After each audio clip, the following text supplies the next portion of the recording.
¿Ya? Estamos de regreso. Se cortó la sesión, ¿no? Entonces, bueno, como se mencionaba, el tipo de cambio, si la inquietud es cómo lo podría evaluar en una lección, es que yo simplemente les doy los datos, le puedo poner una pequeña introducción, les doy los datos y les digo el tipo de cambio corresponderá a, o el tipo de cambio real será a, todo esto, ¿no? Esto inclusive también se ve en la parte de los salarios. Hay un ejemplo. Imagínense que el salario actual es de 400. Imaginemos que no tenemos dólares, sino que tenemos el sucre, estamos en sucre. Ganamos 400 sucres. Que se siguen incorporando. Ya, ganamos 400 sucres. Ahora, con estos 400 sucres, nosotros podemos comprar 400 dólares en ropa.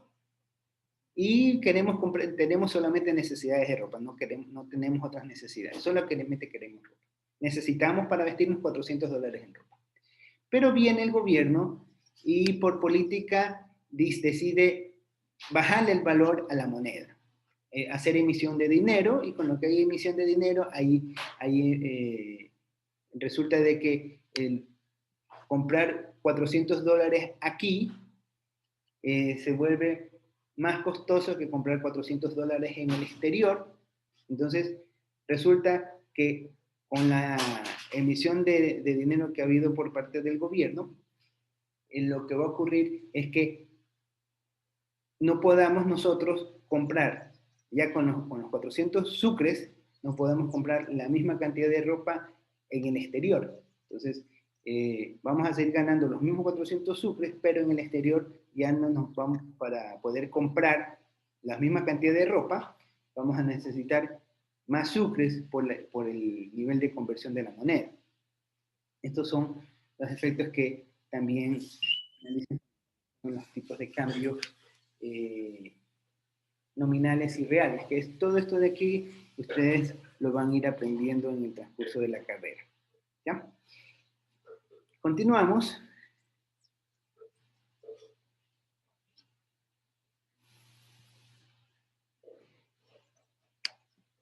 La demanda agregada. Ya vimos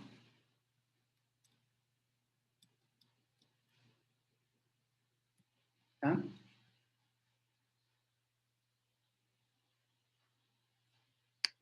Me sale esto. Corta. Ya. Vimos esto, la intervención. Ya vimos los tipos de cambio nominales, tipo de cambio real, el significado. Ya aprendimos también cómo calcularlos.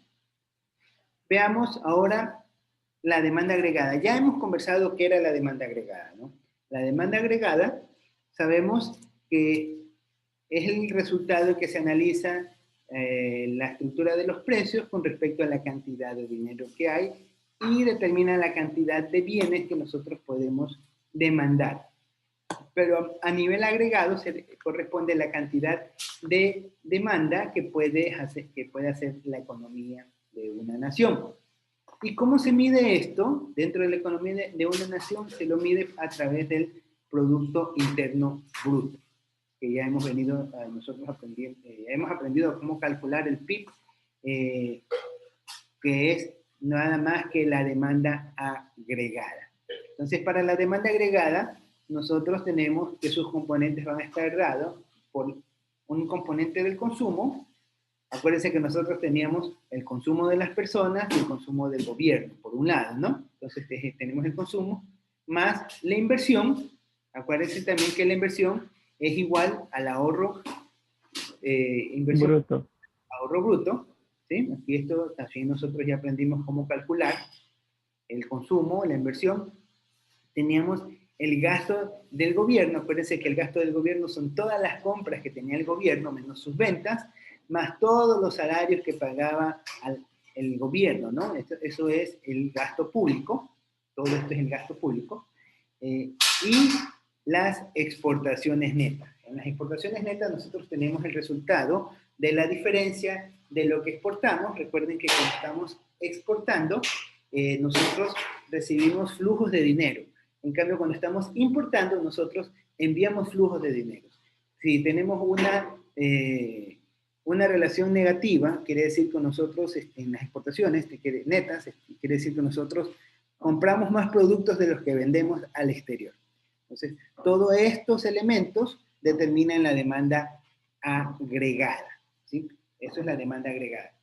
A diferencia de la demanda normal que ustedes aprendieron en microeconomía, la demanda normal, esa analiza simplemente la relación de adquirir un producto con respecto a otro producto. Acá, en cambio, se está analizando en términos agregados lo que produce la nación. ¿Sí? ¿Alguna pregunta hasta allí? Miren cómo todo lo que estamos aprendiendo se va encadenando, se va enlazando, ¿no? Ustedes, para comprender esta parte, deben de dominar los conceptos que ya hemos visto, ¿no? En lo que termino de cargar todos todas las clases, todos los videos en el canal, ya descargo todos los componentes, ya ustedes van a ver las asignaciones que tenemos que presentar, ¿no? Tenemos una tarea, que ya saben que es la resolución del examen. Tenemos el taller, que ya también se los va, es de economía abierta, que también ya ustedes ya lo van a conocer, y el trabajo de investigación, que ya hemos venido conversando de ese trabajo desde el parcial anterior. Entonces, todos esos elementos vamos a tener nosotros ya actualizado en el módulo. Continuamos con la demanda agregada. Cuando estamos hablando en economía abierta, que es lo que estamos estudiando, la tasa de interés o la tasa del tipo de cambio o el tipo de cambio ya toma particular interés, porque no es lo mismo comprar en dólares que comprar en otra moneda. Entonces ya nos interesa saber cuál moneda es mejor para comprar. Inclusive hay quienes se aprovechan de esta diferencia cambiaria. Imagínense en el ejemplo que vimos en Perú, donde el tipo de cambio era más conveniente comprar los almuerzos en Perú. Hay quienes utilizan estos mecanismos para comprar moneda en un lugar y comprar y vender moneda, y por las diferencias cambiarias van ganando. Y así, en esa manera, ganan a términos nominales, pero justo antes de que haya el ajuste de la moneda, a términos reales, lo que hacen, la convierten, y ese diferencial lo transforman en bienes. Y así es como algunas personas hacen ganancia especulando con los tipos de cambio. Obviamente que para meterse a esa actividad hay que, estas dimensiones hay que conocerlas y dominarlas, pero muy bien, porque si no, en vez de tener una ganancia interesante, lo que van a tener son pérdidas, porque todo el dinero se les va a diluir por la paridad cambiaria. ¿Sí? Esto también se analiza bastante cuando son compras de acciones del mercado bursátil en general. Tenemos un valor mayor del tipo de cambio real. Ya sabemos quién es el tipo de cambio real, lo representamos con la letra R. Mide la relación del precio del bien extranjero con su tipo de cambio respecto al precio del bien dentro de la nación. Entonces, el precio relativo de los productos extranjeros aumenta las exportaciones netas, por lo tanto provoca un aumento de la demanda agregada. Miren cómo aquí ya se va incorporando el análisis del tipo de cambio. Cuando el tipo de cambio es real, es mayor, adquirir los productos extranjeros se vuelve más costoso. Por lo tanto, nuestros productos nacionales se vuelven más baratos. De cierta forma nos volvemos más competitivos, porque tenemos productos más baratos. Eso hace que las exportaciones, esto hace que las exportaciones netas comiencen a incrementar. Y lo mismo ocurre al contrario, ¿no? Pueden llegar a reducirse. Y eso, si tenemos un tipo de cambio que estamos cuidando, puede castigar el tipo de cambio. Eso ya se lo va a estudiar con mayor profundidad en el siguiente semestre cuando vean las curvas ISLM. En lo que es microeconomía intermedia, ustedes van a estudiar las curvas ISLM, pero desde el punto de vista de una economía cerrada. Van a estudiar toda la evolución de las curvas ISLM, qué sucede, quiénes intervienen, y cuando vean macroeconomía avanzada, allí van a estudiar el componente de las curvas ISLM, pero ya desde una perspectiva de economía abierta. Entonces eso es lo que ustedes van a aprender durante el transcurso de la carrera relacionado a esta materia. Basado en estas ecuaciones, ¿cuáles son las ecuaciones? La función de la demanda agregada. ¿Cuál era la función de la demanda agregada? La función del PIB. ¿Y el PIB a qué es igual? Al consumo. Consumo, inversión bruta, gasto y Gasto. El resto del mundo. Exportaciones netas. Exportaciones netas. Entonces, estos 4 ítems son los que participan dentro de lo que es la demanda agregada. Ante esto, nosotros podemos argumentar lo siguiente, de que la demanda agregada es una función creciente del gasto. ¿Qué significa esto que es una función creciente del gasto del gobierno? A medida que aumenta el gasto del gobierno, ¿qué va a pasar con la demanda agregada? De acuerdo a la ecuación. Aumenta. Aumenta, ¿no es cierto? Entonces, si la demanda agregada, si el gasto del gobierno se reduce, ¿qué va a pasar con la demanda agregada? Se reduce también, ¿no? Por eso tenemos que es una función creciente, porque si el uno crece, el otro también va a crecer, va a tener un efecto similar. A eso se refiere. Entonces, así también tenemos el ingreso disponible futuro, también está en función tiene una función creciente para la demanda agregada. Esto se da porque el consumo, aquí tenemos el consumo, si el consumo aumenta, la cantidad demandada también va a aumentar. Entonces tiene una relación directa. Es similar. Del producto externo y del precio relativo de los productos externos, es decir, del nivel de exportaciones. Si el saldo de las exportaciones aumenta, exportaciones netas, recuerden esto, ¿no? La demanda agregada también va a aumentar. Al contrario, si el saldo de las exportaciones netas se reduce, la demanda agregada también se va a ver comprometida, ¿no? Es decir, si el nivel de importaciones aumenta, la demanda agregada, dirían nosotros, va a aumentar. Pero aquí hay unos efectos que eso no los vamos a tocar porque ya es componente de otra materia. Así también como tenemos que la función de la demanda agregada es creciente respecto al gasto, al ingreso disponible futuro, al producto externo y a los precios relativos de los productos externos, tenemos que la demanda agregada también es una función decreciente de los impuestos y de la tasa de interés interna. Ya vimos que cuando hay impuestos, lo que va a hacer es desestimular el consumo. Entonces, por eso tenemos que a medida que suben los impuestos, el consumo se va a ver retraído. Como se va a ver retraído, de repente el nivel de inversión va a caer. Como va a caer el nivel de inversión, de repente van a bajar el número de exportaciones y vamos a tener que esta función se va a ver reducida en la función de la demanda agregada. Entonces, por eso argumentamos que la demanda agregada es una función creciente de los impuestos y la tasa de interés interna. ¿Sí? ¿Hasta ahí alguna pregunta? ¿De seguir avanzando? No, ningún. Miren que todo esto de aquí es muy dinámico y todo se va relacionando con todo. Al final, todos los análisis se condensan en una sola pregunta, ¿no? Y para contestar se debe tener muchos argumentos de causa, ¿no? Entonces, ya ustedes van a ver más adelante qué significa una política, por ejemplo, decir de que yo como gobierno voy a subir los impuestos, perdón, voy a bajar los impuestos y a gastar más. Entonces, eso de cómo me va a afectar a mí.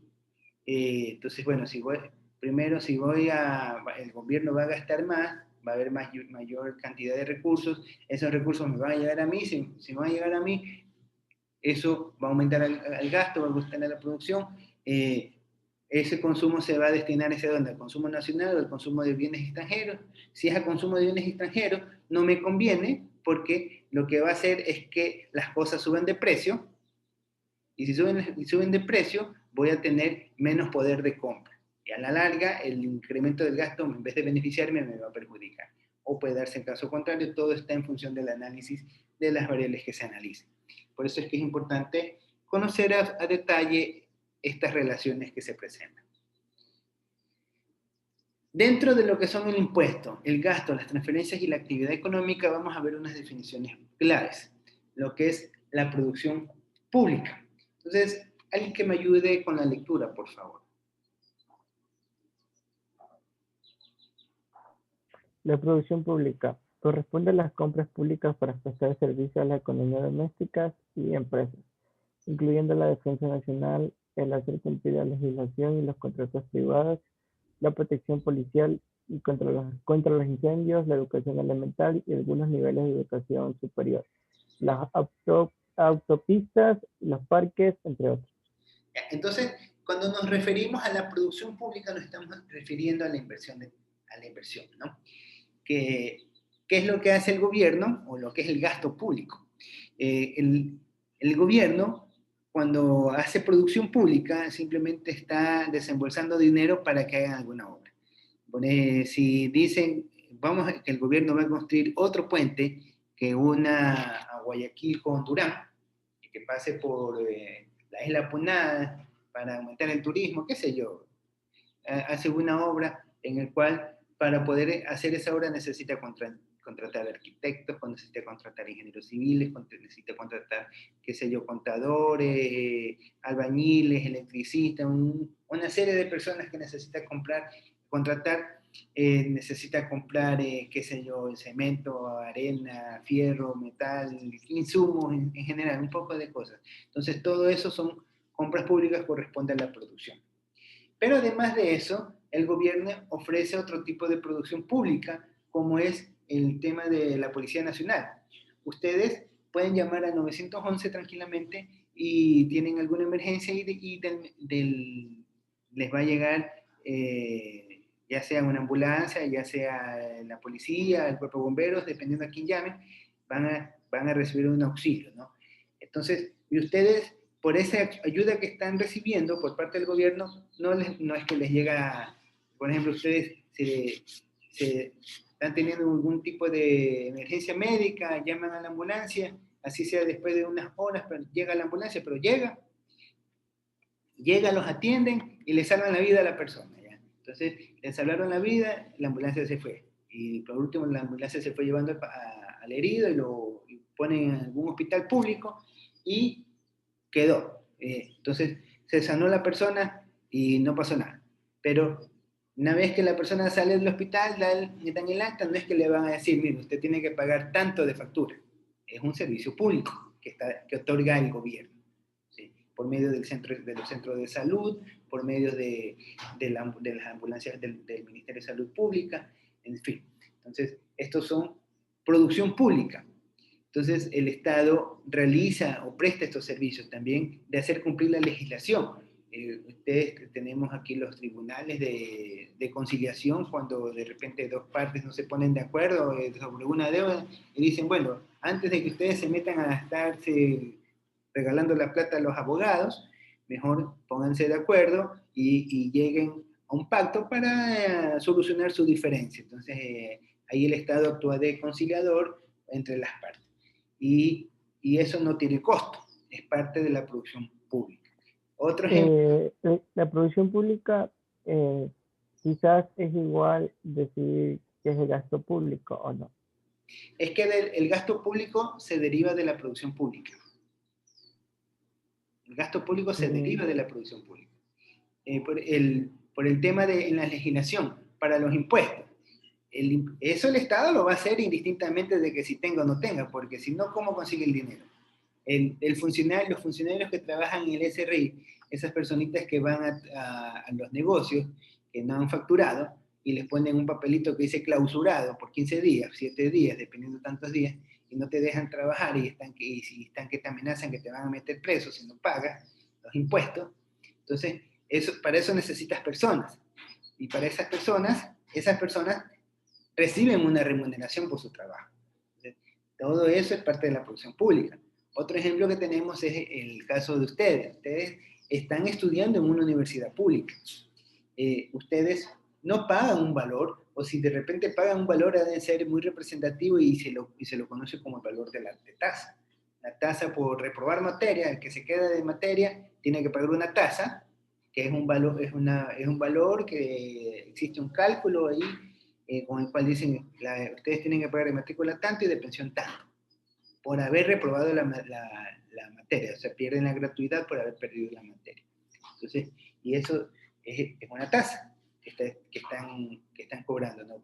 Porque el Estado paga, por ejemplo, en este caso me paga a mí un salario, con el cual yo destino un tiempo, una parte de mi tiempo, para darles clases de principios de macroeconomía, ¿no? Todo eso es un valor que cubre el Estado. Si fueran ustedes una universidad privada, ustedes estarían pagando una pensión, ustedes pagarían a la universidad para que la universidad contrate a una persona que les enseñe determinada materia. Entonces, eso es una de las actividades que hace la producción pública como tal. La producción policial, bueno, ustedes si en algún momento tienen altas cantidades de ahorro y pueden tranquilamente llamar a la Policía Nacional para que les haga de escolta, para que no venga por ahí algún amigo de lo ajeno a quitarle los ahorros que han logrado conseguir y puedan sacarlos con tranquilidad o depositarlos con tranquilidad en alguna institución financiera. Tenemos lo que es educación elemental, esto se refiere a los estudios de las escuelas, y algunos niveles de educación superior como son a niveles de pregrado, lo que ustedes están estudiando. Las autopistas, ustedes saben que el gobierno construye una carretera, la carretera la pueden hacer uso todos los que tengan carro, ¿no? Un poco el Estado, para poder garantizar el uso continuo de estas vías, lo que hace son pequeñas concesiones en el cual una empresa tercera independiente cobra el peaje, administra los peajes y con eso se da mantenimiento a la obra vial. Los parques también es otro tipo de producción pública. En los parques, ¿quiénes reciben el beneficio? Los moradores cercanos al parque, porque ahí tienen un lugar de recreamiento, un lugar de esparcimiento, ¿no? Entre otros que también estén relacionados a las obras que hacen los gobiernos dentro de una economía. ¿Sí? Vamos a ver ahora lo que son los servicios públicos. A ver, que me ayude otra persona con la lectura, por favor.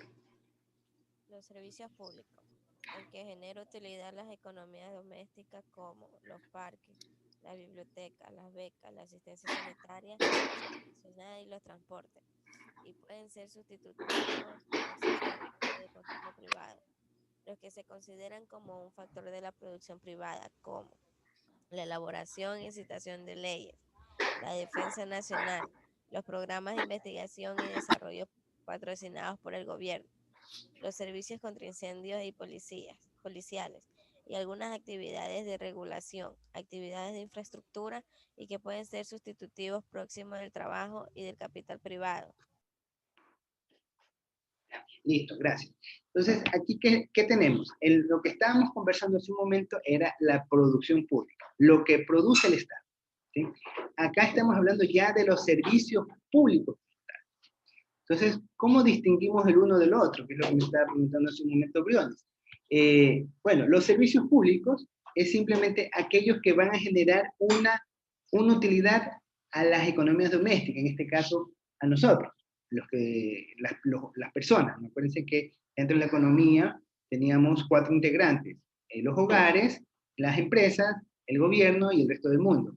Entonces, el gobierno lo que hace es brinda un servicio que va a beneficiar principalmente a las economías. ¿Con qué fin? De estimular el consumo, para que la producción crezca y así el Producto Interno Bruto se desarrolle, la demanda agregada crezca. Ese es el fin de los servicios públicos. Entonces, ¿qué es lo que hace? Aporta de recursos, como es el caso de las bibliotecas, Ahora ya no, con el uso del Internet ya no se ve mucho. Las bibliotecas, tenemos en Guayaquil la biblioteca municipal. Yo me acuerdo cuando era estudiante de colegio, yo sí era un visitante muy recurrente de la biblioteca municipal, porque muchos de los libros que nos mandaban a consultar, o de los temas que nosotros necesitábamos investigar, se encontraban en la biblioteca pública. Entonces, si nosotros necesitábamos alguna información, teníamos que acudir a ese lugar, porque no había otro lugar. A veces los libros que uno necesitaba no se encontraban, entonces tenía que acudir a este lugar. Y en la actualidad lo que tenemos es el Internet. Con el Internet, aún así, los distintos municipios ofrecen Internet de forma gratuita, así sea con algún tipo de limitación, pero ofrecen el servicio de Internet con el cual ustedes pueden tener acceso a ciertos contenidos de comunicación y de investigación para los trabajos que se mandan en las instituciones educativas. Entonces, esto de aquí, ¿qué es lo que ofrece? Una utilidad para el público. Por ejemplo, en el caso del Internet, ustedes se conectan al Internet que es abierto, el Internet que ofrecen las distintas alcaldías, y con eso dicen, bueno, ¿yo para qué voy a contratar un servicio de Internet si con Internet que me ofrece el Estado, en este caso el municipio, me basta y sobra? Entonces yo no necesito hacer un gasto en algo que ya poseo. Entonces otros dirán, no, yo el Internet que me ofrece el servicio público es muy pobre, yo necesito mayor cantidad de Internet, entonces acudo y pago. Entonces, por eso es un servicio público que está destinado para cubrir ciertas necesidades y brindar cierto nivel de utilidad a las economías domésticas que sean sustitutivos a gastos que ofrece la economía privada. Es más o menos como tratar de nivelar la diferencia de ingresos entre los que menos tienen con los que más tienen. Un poco más o menos a eso se enfocan los servicios públicos. Se consideran como un factor de la producción privada, como la elaboración de citación de leyes, defensas nacionales, programas de investigación, desarrollo patrocinados por el gobierno, servicios contra incendios y policiales, y algunas actividades de regulación, actividades de infraestructura. ¿A qué se refiere todo esto? De que los servicios públicos también brindan o se proveen a la empresa privada. ¿Cómo lo hacen? Por medio de la parte del manejo de las leyes, el tema de la Policía Nacional. Bueno, la Policía Nacional tiene ciertas limitaciones, por eso es que algunas empresas contratan guardianía privada, tenemos, entre otros rubros, ¿no? Que son sustitutivos del capital o del trabajo privado que realizan las mismas empresas. Entonces, estas son las definiciones de los servicios públicos que nosotros tenemos. La otra fase que tenemos son los impuestos. Recuerden que los impuestos es una fuente de ingresos para el gobierno.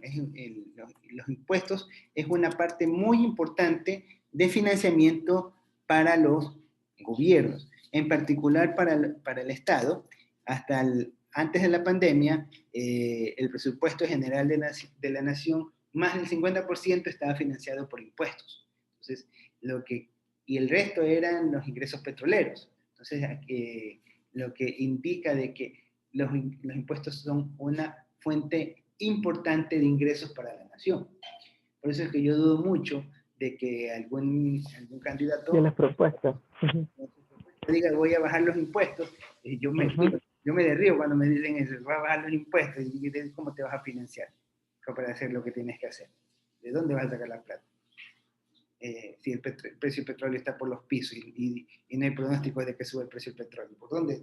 Entonces, por eso es que a veces a los economistas nos dicen que tenemos una forma de ser muy conservadora. Bueno, es porque conocemos de fuente muy cercana o conocemos la dinámica que se genera con cada una de las políticas y las consecuencias que van a darse, ¿no?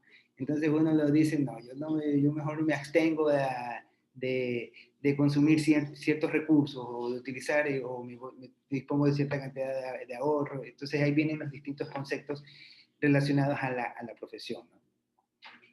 Por eso son las distintas Y quizás uno actúa, y bueno, con todas las cosas que yo he visto ahora con referente a la materia, quizás uno actúa de forma analítica a lo que otros dicen. Entonces, y sí, me pongo en su lugar, como usted dice, que a veces los que conocen acerca de la economía, y quizás no conozco todo, pero con lo que he visto ahora, es como que uno actúa de una forma analítica en las cosas, en las decisiones de compra tal vez, o en las cosas que otras personas quieren influir en uno. ¿Sí me explico? Entonces, Porque, por ejemplo, si tú vas a comprar un bien del extranjero, yo te digo, si la paridad, si la diferencia cambiaria no es tanto, yo opto por comprarla de consumo nacional, porque sé la cadena productiva que hay detrás de todo este escenario. Sé los efectos que al fin y al cabo va a ser un beneficio en el momento, pero a la larga es un perjuicio, porque se va a destruir producción nacional. O sea, vas a ganar unos cuantos dólares en el momento, pero vas a destruir una producción nacional, una industria, y además de que destruyes la industria, vas a generar cadenas de desempleos que van a aumentar delincuencia y van a hacer impactos sociales enormes. Entonces, todas esas situaciones se las analiza, ¿no? O sea, una vez que tú ya conoces estos esquemas, tú analizas mucho al momento de realizar un tipo de consumo, inclusive las decisiones de gastos, hacia qué va a estar enfocada, y de ahí inclusive nacen lo que son las teorías económicas. Por ejemplo, tenemos la teoría keynesiana, ya algo hemos conversado acerca de John Maynard Keynes. Tenemos la teoría de la teoría clásica, la teoría liberal, la teoría neoliberal, la teoría comunista, la nueva teoría del siglo XX, del siglo XXI, en fin, tenemos un montón de teorías que son nada más que posturas de un bando de los que habitan en una nación con respecto a otro bando de los que habitan en la nación. Por ejemplo, el que tiene el capital, el que es el dueño de los recursos, obviamente va a preferir políticas que le ayuden a preservar y aumentar su riqueza, ¿no? Nunca va a estar a favor de una política que merme sus ganancias. Y si tiene influencia, si tiene capacidad para intervenir en las decisiones del Estado, obviamente lo hará. Entonces, todo eso entra en juego. En cambio, un gobierno, por definición, tiene que recurrir a políticas que sean de beneficio social, porque el fin del gobierno es mantener una estabilidad dentro de los integrantes de sus territorios. Pero, bueno, ahí entran en juego muchos factores, ¿no? Que eso se analiza y, bueno, uno al fin y al cabo toma una postura en un momento determinado. Entonces, bueno, retomando la parte de los impuestos, ¿vas a decir algo, Briones? No, nada, que sí, que iba a corroborar que sí es muy interesante todo esto. Sí. Bueno, esto de aquí, macroeconomía, es una materia, ustedes podrán darse cuenta. El primer parcial vimos es cuentas nacionales. Básicamente aprendimos a calcular el Producto Interno Bruto, que es básico. Entonces el Producto Interno Bruto lo vamos a utilizar en un montón de cosas. Aprendimos también en el primer parcial a calcular la balanza de pagos. Aprendimos a calcular la balanza de cuentas corrientes. Vimos qué incidencias hay si tienen un déficit, si tienen superávit. Ahora ya estamos aprendiendo lo que es el tipo de cambio, que es el resultado de las relaciones internacionales que tiene una nación cuando está abierto al mundo. Estamos viendo lo que son los tipos de políticas, los tipos de impuestos que manejan los gobiernos, los tipos de gastos que hacen. ¿Cuál es el fin de los impuestos? El fin de los impuestos es obtener financiamiento para generar producción, para que genere producción los gobiernos, ¿no? Obviamente es el gasto. Ya si hay la percepción de que un determinado partido político, un determinado gobernante llega al poder y con el fin de llenar las arcas personales en vez de gestionar, bueno, deberían haber herramientas que permiten identificar eso, ¿no? Porque ustedes pueden ver que todo lo que está en la economía se registra. todo se registra en algún lado. Entonces, si todo eso se lo maneja, debe haber algún instrumento, ¿no?, de medición. Pero eso ya queda solamente como para reflexionar. Seguimos con los impuestos. Vamos a ver los tipos de impuestos. Tenemos el impuesto sobre la renta, que es el impuesto que se paga por cada uno de los ingresos que reciben las personas y sobre los beneficios en las sociedades. Es decir, si ustedes ganan 100, sobre los 100 te caen en una tablita y dependiendo de la tablita van a pagar un monto de impuesto. En cambio, para las sociedades, tuvo 100, sobre los 100 pagas el impuesto directamente. Impuesto sobre el gasto. Por ejemplo, tenemos que ustedes van y se compran un carro de alto bagaje, un auto de lujo, van a pagar un impuesto que está dirigido para ese tipo de vehículos. Si se compra un auto económico, de repente no pagan, están exonerados de algunos tipos de impuestos, ¿no? Tenemos, por ejemplo, el impuesto que ustedes, si tienen televisión por cable, van a pagar un tipo de impuesto, que si ven televisión nacional no pagan ningún tipo de impuesto. Entonces, el impuesto sobre el gasto siempre se determina sobre el nivel de ventas. Tenemos el impuesto a la propiedad. Estamos en el mes de enero. Ahorita todas las personas que tienen propiedad tienen que pagar un impuesto que se llama el impuesto predial. Así también tenemos el impuesto a lo que es a los vehículos, se paga por medio de las matrículas, y los derechos aduaneros, que ya nosotros estamos un poco familiarizados con este concepto, que son los derechos de importación que pagan las empresas para poder traer mercancías desde el exterior, para poder desaduanizar. Entonces nos vamos a quedar hasta aquí. Para la próxima sesión vamos a ver, son 10:30, si alcanzamos otra sesión. Entonces nos conectamos, nos volvemos a conectar para ver lo que son las transferencias. Ah, es cierto, no he tomado la lista, voy a tomar la lista rapidito, antes que me olvide. Después que no hay los registros del asistente. A ver, atención a la lista, por favor. Melanie Álvarez.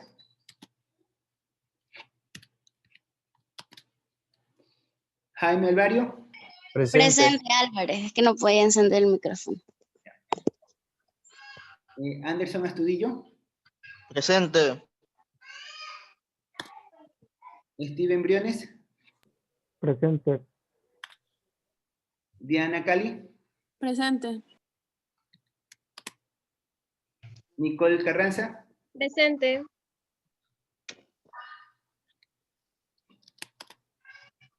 Este es Alex Cepeda. Presente. Girina Chávez.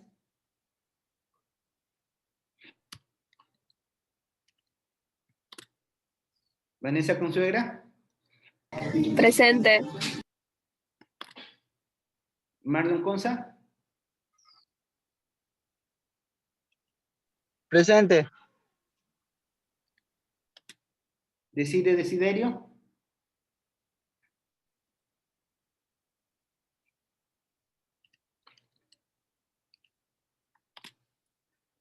Paula Estupiñán. Presente. Elke Falconi. Presente. María Gutiérrez. Chávez presente. ¿Cómo? María Gutiérrez. ¿No está María Gutiérrez? Presente, profesor. Ya.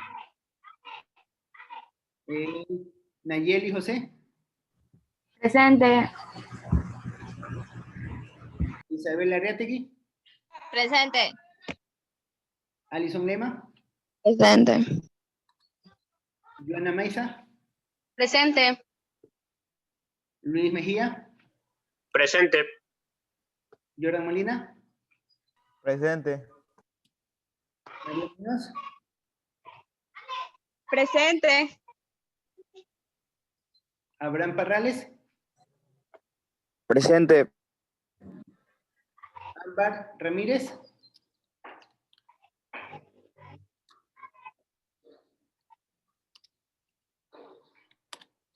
Presente, economista. José Reyes. Ramírez. Sí, Ramírez, perdón. José Reyes.